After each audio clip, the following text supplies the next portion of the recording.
యోహాను సువార్త 19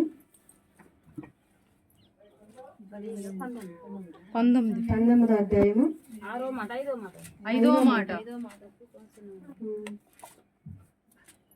అటు తర్వాత సమాప్తమైంది. అప్పటికే సమాప్తమైన యేసు ఎరిగి లేఖనం నెరవేరినట్లు నేను తప్పికొనుచున్నాను నేను. దేని స్తోత్రం. హల్లెలూయా హల్లెలూయా.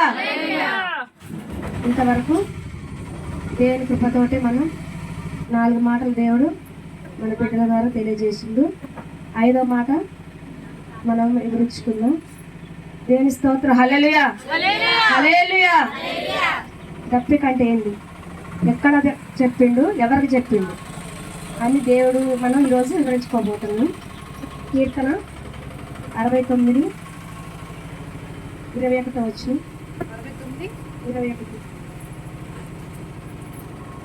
వారు చేదును నాకు ఆహారముగా పెట్టిరి, నాకు దప్పి అయినప్పుడు చిరకను త్రాగనిచ్చిరి, వారి భోజనము వారికి ఉరిగా నుండును గాక. హల్లెలూయా హల్లెలూయా హల్లెలూయా. హల్లెలూయా. లేఖనం నెరవేరినట్లు దేవుడు తప్పికొనుచున్నాను అన్నాడు. అంటే లేఖనం నెరవేరినంటే పాత నిబంధనలనే దేవుడిది వివరించిండు. వెనుక మనకు ఒక కుమారుని ఇస్తాడు, ఆయనకు మనకు బలిగా అర్పిస్తాడు. అప్పుడు సిలువలో మనకి ఏ మాట మాట్లాడబోతున్న దేవుడు ముందుగా మనకి లేఖనం నెరవేరినట్లు జరిగిందనమాట. లేఖనంలో ఏమైనా నెరవేరింది, దేవుడు ఆయన కుమారుని మనకిచ్చి, ఆయన కుమారుని ప్రాణాన్ని మనకు అర్పించి, మన పాపాల నిమిత్తము ఆయన కుమారుని మన బలిగా అర్పిస్తారని లేఖనం నెరవేర్చినట్లుగా ఇక్కడ ఈరోజు ఈ శుక్రవార దినం రోజు గుడ్ ఫ్రైడే అంటే మంచి రోజు. గుడ్ అంటే మంచి, ఫ్రైడే అంటే శుక్రవారం. గుడ్ ఫ్రైడే అంటే మంచి రోజు. ఎవరైనా చనిపోతే మంచి రోజు అయితే ఈ లోకంలో చనిపోతే బాధాకరమైంది. కానీ గుడ్ ఫ్రైడే మంచి రోజు అని మనకి ఎందుకు దేవుడు ఈ ప్రపంచం అంతా మామూలు పండగలు అంటే అయ్యి అంటే మామూలుగా ఒక రాష్ట్రం వరకు ఒక దేశం వరకు చేస్తాం. గుడ్ ఫ్రైడే అంటే ప్రపంచంలో ఎన్ని దేశాలని అన్ని దేశాలు చేసుకునే రోజు. దేవుని స్తోత్రం. హల్లెలూయా హల్లెలూయా. మంచి శుక్రవారం అంటే మా దేవుడు మనకి ఆయన కుమారుని బలిగా అర్పించడానికి లేఖనములు ముందే నెరవేర్చినాయి అంట. లేఖనములు ఏమని నెరవేర్చినాయి?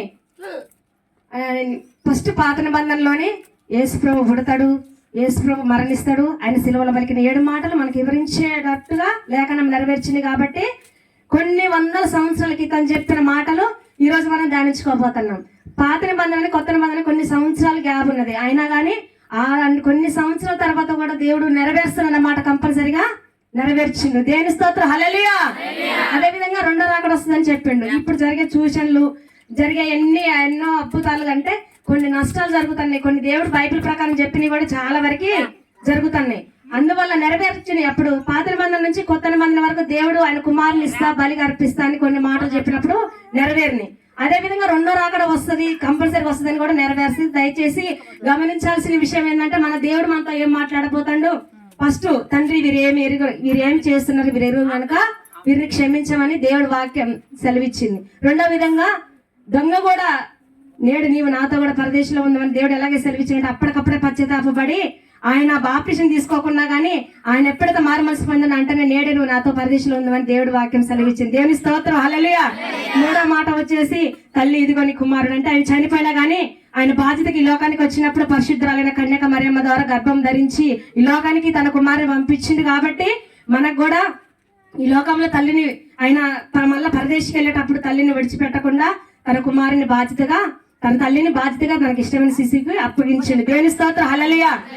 లేని లాభ సముక్తమైందని దేవుడు నా దేవా నన్నేలా చేయి విడిచితివని 4వ మాట ద్వారా దేవుడు మనతో మాట్లాడిండు. దేవుడు అంత బాధతో ఉండి కూడా ప్రభు యేసయ్య ప్రార్థించిండు. మనం ఏదైనా కష్టం వచ్చినప్పుడు మన ప్రార్థన చేయాలి. కష్టం ఎందుకు వచ్చింది, ఈ బాధ ఎందుకు వచ్చిందని మనం చూస్తాం, కానీ కష్టం వెనక మనకు ప్రతిఫలం ఏముందో అని మనం చూడం. ఏంది నేను దేవుని నమ్ముకున్నా, దేవుని ఎరిగిన, కానీ కష్టం మనలో ఎందుకు వచ్చింది, బాధ ఎందుకు వచ్చింది, మన కష్టం అనేకులు అన్యులు అపవాది ద్వారా వాళ్ళ ద్వారా మనం మాట్లాడినప్పుడు మనం దేవుని విడిచిపెట్టే మార్గంలో కొన్ని నడుస్తాం. కొన్ని శ్రమలు వచ్చినప్పుడు దాన్ని జయించుకోలేము. కానీ అన్ని కష్టాలు అన్ని బాధలు అయినా 39 కొరడా దెబ్బలు అంత శిలువ యాగం దేవుడు అంత శిలువ భరించుకున్నాడు. అన్ని 150 గాయాలతోటి లోతైన గాయాలతోటి మన 150 గాయాలతోటి లోతైన గాయాలతోటి ఆయన ఉన్నా కానీ ఆ టైంలో కూడా దేవుడు శిలువలో పలికింది దప్పికొనుచున్నాను అంటే దానికి అర్థం ఏంటంటే మొదటి పాయింట్గా శారీరకంగా ఆయన ఆత్మతోటి నలిగిపోవటం వల్ల ఆయన రక్త బిందులై ఆయన పక్కన బల్లం పోటు పొడిచినప్పుడు రక్త బిందులై పారి చుక్క రక్తం కూడా లేకుండా ఆయన పక్క నుంచి అంట నీరు గారుతుందంట. దేవుడి స్తోత్రం, హల్లెలూయా హల్లెలూయా. నీరు గారుతుందంట. ఆ నీరు గార్చినప్పుడు దేవుడు, మనం బైబిల్ ప్రకారం చెప్పుకుంటే శరీర దాహం అవుతుంది, ప్లస్ మనకేంటంటే దేవుడు ఆత్మదాహం కూడా అవుతుంది. దేవుని స్తోత్రం, హల్లెలూయా. ఈ లోక సంబంధమైన వాళ్ళు ఎవరైనా చనిపోతే లాస్ట్ టైంలో గడియలోనే మనం కొన్ని పాలన్నా కొన్ని నీళ్ళన్నా పోస్తాం, అవునా కదా? అది ఎప్పుడంటే దానికి ఇష్టమైన వాళ్ళు రావాలి, లాస్ట్ గడియలో ఎదురు చూస్తాం అని కొంతమంది లోకానుసారంగా మాట్లాడుతూ ఉంటారు. నువ్వు రా, కొడుకువా, బిడ్డవా, ఎవరో రాండి, మీరు చూడబుద్ధి అవుతుంది రాండి అని చెప్పి వాళ్ళు పిలిపించుకొని కొన్ని నీళ్ళు తాగినాక ప్రాణం ఇస్తారంట. అంటే ఇకలోక సంబంధమైన మనుషులు, పాపంతో పుట్టిన వాళ్ళకే మనకు అంత ఆశ ఉండి మనం వాళ్ళ ఇష్టమైన మనం చేస్తాం. కానీ నజరేయుడైన యేసు తన ఏకైక కుమారుని, అతిథియ కుమారుని మనకు అర్పించినప్పుడు, ఆయన సిలువలో ప్రాణం పెట్టేటప్పుడు దప్పి కొనుచున్నాను అనే టైంలోనే ఆయన ఈ లోక సంబంధం మన మీద ఎంత ప్రేమ ఉందో చూడండి. ఎంత ప్రేమ కలిగి ఉన్నప్పుడు ఆయన శరీరాన్ని ఎంత నలగగొట్టుకొని అన్ని గాయాలతోటి కూడా దాహం అంటే అంత భారంగా ఆయన ఎముకలు క్షీణించిపోయినాయి. ఆయన పక్కన కూడా ఇంత కూడా ఆయన శరీరంలో రక్తం అనేది లేకుండా నీరు గారుతుంది. ఆ టైంలో కూడా దాహం వేస్తుందంటే ఆ దేవుడు ఎంత మంచి మాట అంటే ఆ టైంలో చూడు. దేవుని స్తోత్రం, హల్లెలూయా హల్లెలూయా హల్లెలూయా. మత్తయి సువార్త 27వ అధ్యాయం 48వ వచనం.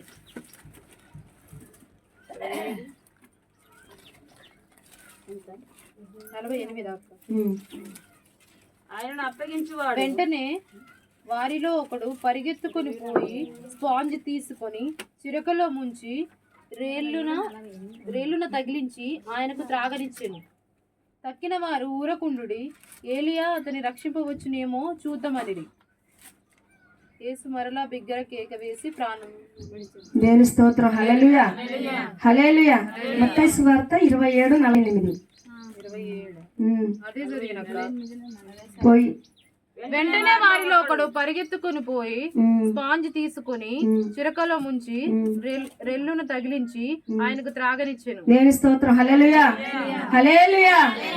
ఆయన ఇక్కడ సిలువలో ఉన్నప్పుడు దాహం అన్నప్పుడు వాళ్ళు అనుకుంటారు ఈ లోకమైన దాహం కాకుండా ఆయన శరీర దాహం అనుకొని వెంటనే ఆయన నజరేయుడైన యేసు అని భయంతో వచ్చి చిరకను పుంచుకొనంట తీసుకొని తాగిస్తారంట ఆయనకి.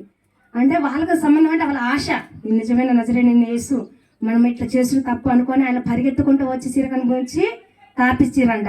దేవుని స్తోత్రం, హల్లెలూయా.